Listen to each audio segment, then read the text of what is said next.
nepertraukiamai įėjęs į mūsų bendro gyvenimo audinį. Kaip ir Lietuvos žmonės per amžius. Nuo pat Lietuvos didžiosios kunigaikštystės dvasioje išaugusio Tado Kosciuškos, nenumalšinamų laisvės troškumų ir daugelių talentų, nuolat pildė gyvybinės Jungtinių valstijų jėgas. Šiandien šioje aikštėje mes neabejotinai kūrėme istorinį įvykį. Pasidžiaukime juo.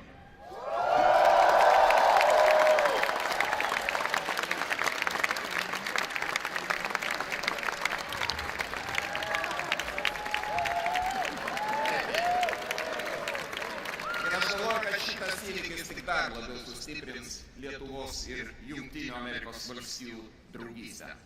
Išties nepaprastai džiugu, kad mums minint dvišalių diplomatinių santykių užmezgimo 100 metų jubiliejų, Lietuvoje lankosi 46-asis Jungtinių Amerikos valstijų prezidentas Joe Bidenas.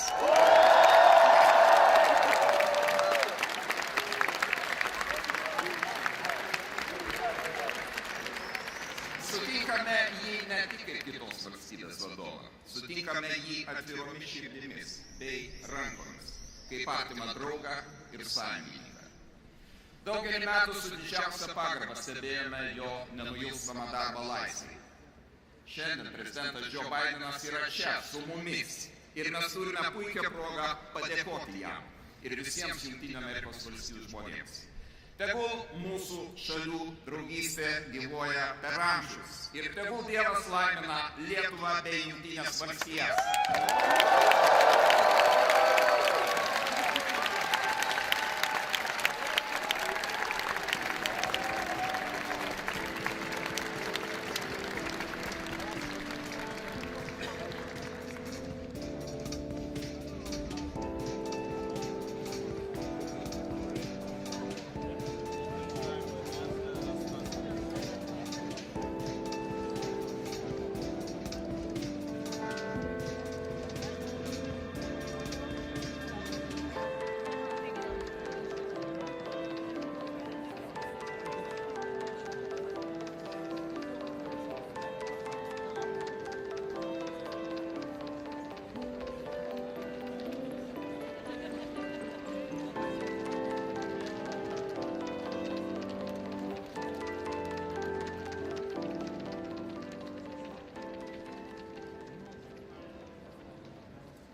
Gerbiami svečiai, Jungtinių Amerikos valstijų prezidentas Joe Biden. Distinguished guests, the President of the United States of America, Joe Biden.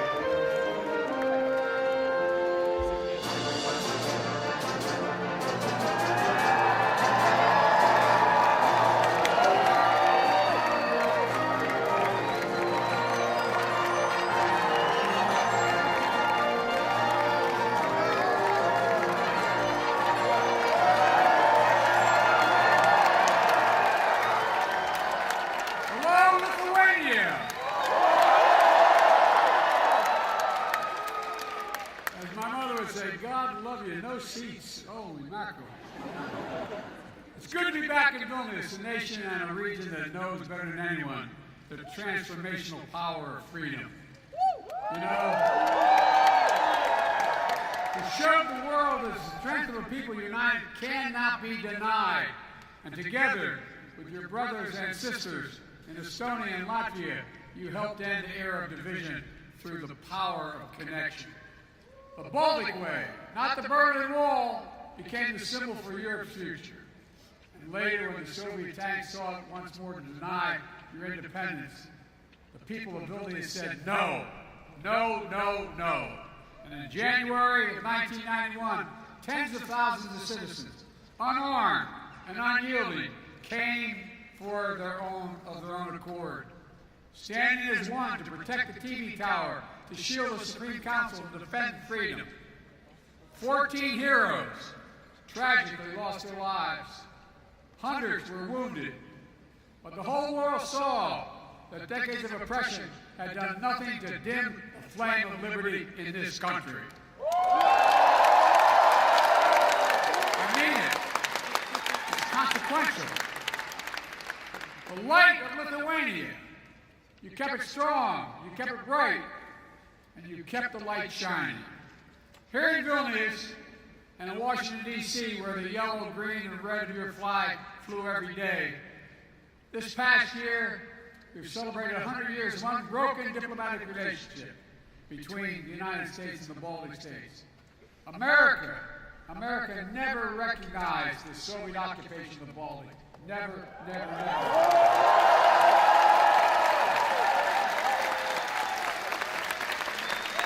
Besides, you got a great president.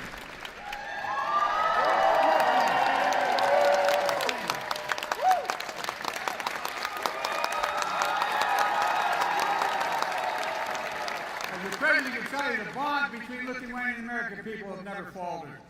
And just 7 months after the bloody January crackdown, the first foreign visitor to have their passport stamped here in Lithuania with visas to this new reborn state were a plane load of Lithuanian Americans from Chicago, Illinois.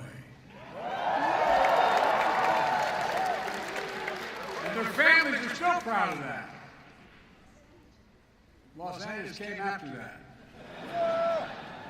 A lot came after. Look, many aboard that plane and fled Lithuania during the early years of Soviet oppression and marveled at their return to this independent state. One of them told reporters, quote, "This day is like a resurrection for us. This day, Father, is like a resurrection for us." That's what the quote was, for real. That's the feeling. And it was. A resurrection that quickly became a revelation. And a nation which stands today as a stronghold of liberty and opportunity.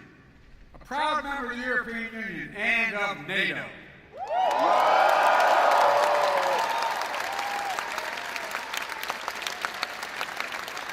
I had the great honor as United States Senator championing Lithuania and other Baltic states to join NATO in 2004. Wasn't I brilliant doing that?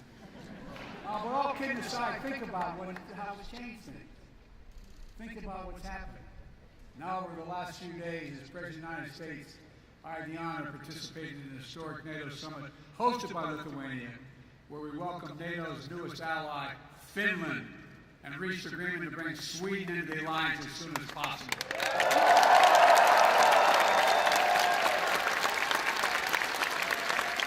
President Erdogan kept his word. We've witnessed the historic journey and I'm proud to call Lithuania friend, partner, and ally. Ally.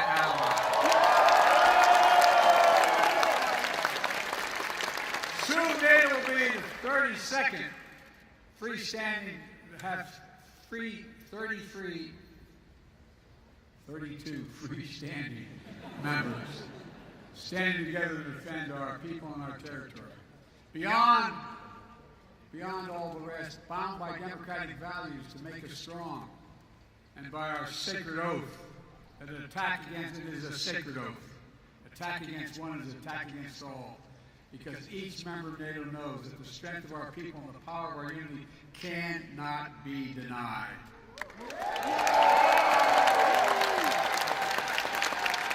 If I sound optimistic, it's because I am. Today, our alliance remains a bulwark of global security and stability, as it's been for more than 7 decades. NATO is stronger, more energized, and yes, more united than ever in its history. Indeed, more vital to our shared future. It didn't happen by accident. It wasn't inevitable. When Putin and his craven lust for land and power unleashed his brutal war in Ukraine, he was betting NATO would break apart. He was betting NATO would break. He thought our unity would shatter at the first testing. He thought democratic leaders would be weak, but he thought wrong. Faced with the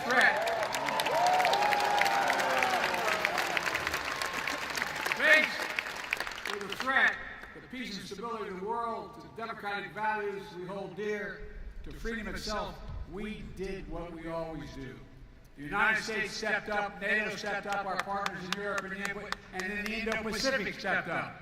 All across the world they stepped up. And we're ready. We were ready because we stood together. In the months leading up to the war, as Putin amassed his forces on the Ukrainian border and laid the groundwork for his brutal invasion, I was in constant contact with my fellow leaders of the G7 and the European Union and NATO, constantly. We warned the world what Putin was planning. Even some in Ukraine didn't believe it was what we had our intelligence community found. We made sure NATO was prepared to deter any aggression against any member state. We pursued intense diplomacy with Russia, seeking to avert this terrible war. And when Russian bombs began to fall, we did not hesitate to act. We rallied the world to support the brave people of Ukraine as they defend their liberty and their sovereignty with incredible dignity. I mean that from the bottom of my heart. Think about it. Think about what they're doing. After nearly a year and a half of Russia's forces committing terrible atrocities, including crimes against humanity, the people of Ukraine remain unbroken. Ukraine remains independent.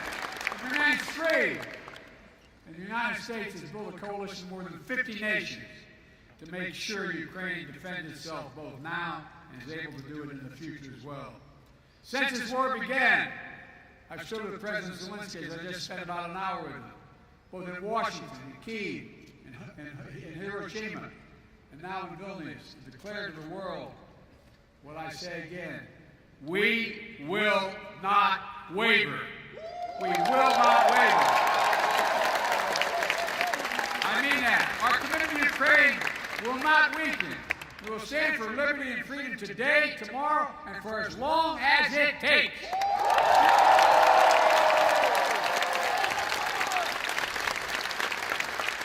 We all want this war to end on just terms. Terms that uphold the basic principles of the United Nations Charter that we all signed up to: sovereignty, territorial integrity. These are two pillars of peaceful relations among nations. One country cannot be allowed to seize its neighbor's territory by force. Russia could end this war tomorrow by withdrawing its forces from Ukraine, reckoning its international borders, and ceasing its attacks on its inhumane attacks on Russia, by Russia on Ukraine, against its children, women and children, its military. Unfortunately, Russia has shown thus far no interest in the diplomatic outcome. Putin still wrongly believes that he can outlast Ukraine. He can't believe It's their land, their country, and their future. And even after all this time, Putin still doubts our staying power. He's still making a bad bet that the conviction and the unity among the United States and our allies and partners will break down. He still doesn't understand that our commitment, our values, our freedom is something he can never, never, ever, ever walk away from. It's who we are. I mean, it's who we are. It's who we are. Throughout this horrific war, the people of Lithuania, together with our Baltic brethren, have been among the most fierce champions of Ukraine's right to a future of its own choosing, one that is free, because you lived so long with freedom denied. Many of you who are older know better than anyone how precious the right to determine your own future is. Precious to people everywhere, not just in Ukraine, Belarus, Moldova, Georgia, and all the places around the world where people continue to fight to make their voices heard. So my message to all of you united is keep it up, keep it going. Keep reminding the world of hope that Lithuania embodies, and that's what you embody, hope in this country. I'm not joking. I mean this sincerely. You must never forget how much this matters, and never, never give up on a better tomorrow. The defense of freedom is not the work of a day or a year. It's the calling of our lifetime, of all time. We are steeled for the struggle ahead. Our unity will not falter, I promise you. Folks,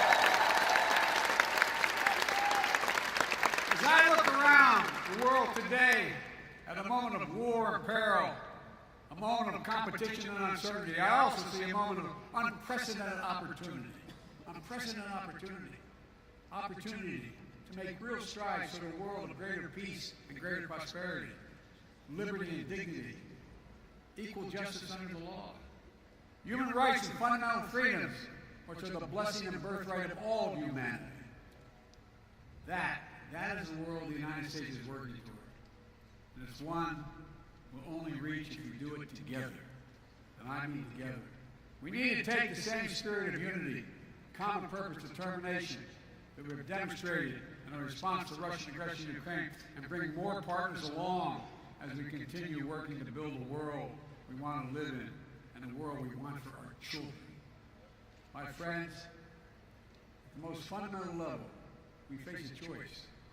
It's not hyperbole, we face a choice. A choice between a world defined by coercion and exploitation, where might makes right, or a world where we recognize that our own success is bound to the success of others. When others do better, we do better as well. Where we understand that the challenges we face today, from the existential threat of climate change to building a global economy where no one gets left behind, are too great for any one nation to solve on their own. And that, to achieve our goals and meet the challenges of this age, we have to work together. And I mean sincerely, the world's changing. We have a chance to change the dynamic. That's why I've been so focused as president on rebuilding and revitalizing the alliances that are the cornerstone of American leadership in the world. These past years, we brought the transatlantic partnership to new heights, reaffirming the importance of the relationship between Europe and the United States as an anchor to global stability. The idea that the United States could prosper without a secure Europe is not reasonable. We've also elevated, it really isn't, not a joke.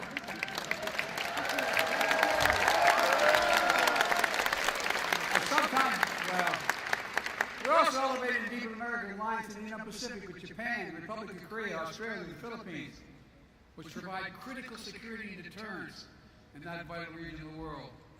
Through our Quad partnership, it's a fancy way of saying our partnership with Australia, India, Japan, and the United States, we're bringing major democracies of the region together to cooperate, keeping the Indo-Pacific free and open, prosperous, and secure.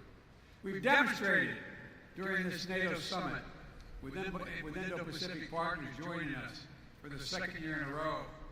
We're working to deepen connections between the Atlantic and Pacific democracies so we can better work together toward the shared values we all seek. Strong alliances versatile partnerships, common purpose, collective action to meet our shared challenges. The world has shrunk. That's how we build a future to see, but we share and know we share challenges and work together. We have to step up together, building the broadest and deepest coalition to strengthen and defend the basic rules of the road, to preserve all the extraordinary benefits that stem from an international system grounded in the rule of law.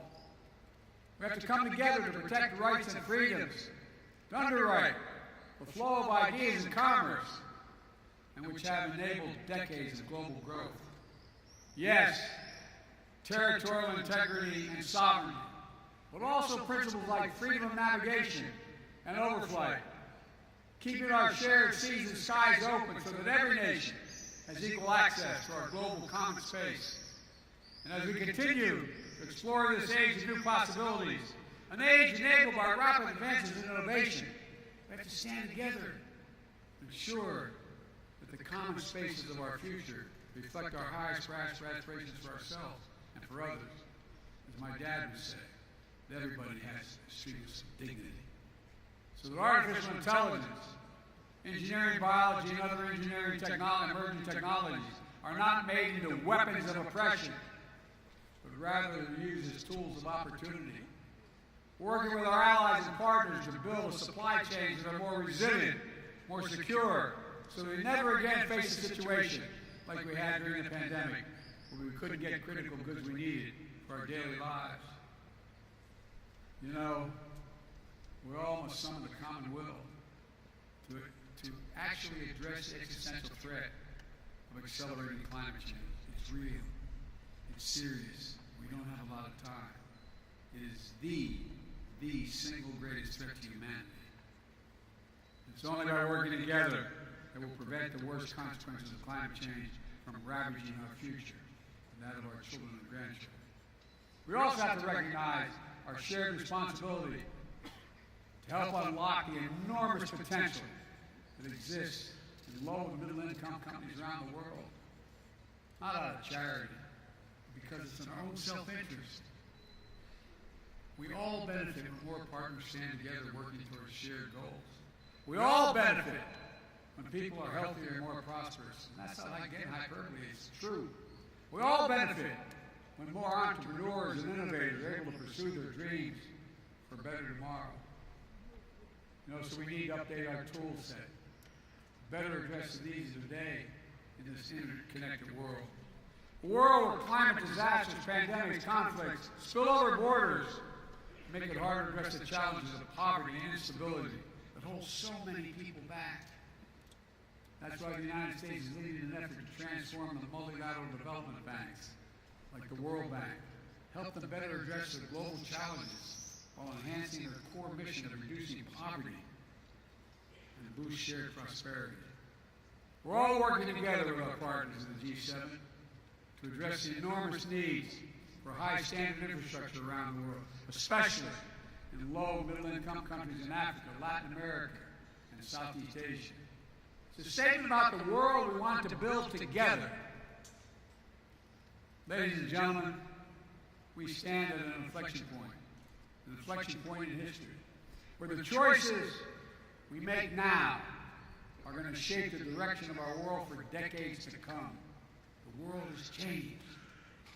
Will we turn back naked, unchecked aggression today to deter other world would-be aggressors tomorrow?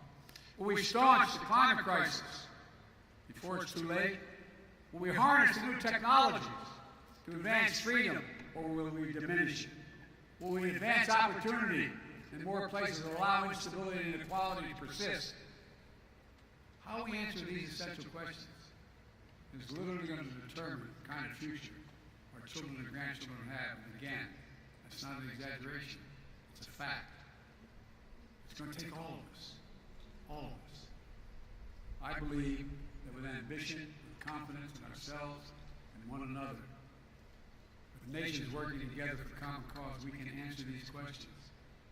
We can ensure the vision we share, the freedom we cherish, are not just empty words in a troubled time, but a roadmap, an I mean this literally, a roadmap, a plan of urgent action toward a future we can reach if we work together. Folks, the road that lies before us is hard. It will challenge us, some of the best of ourselves, to hold faith in one another, and never give up, never lose hope, never. Every day we have to make the choice. Every day we must summon the strength to stand for what is right, to stand for what is true, to stand for freedom, to stand together.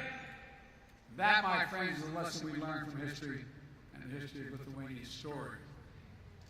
You know, it's a lesson we see demonstrated each day, and it will determine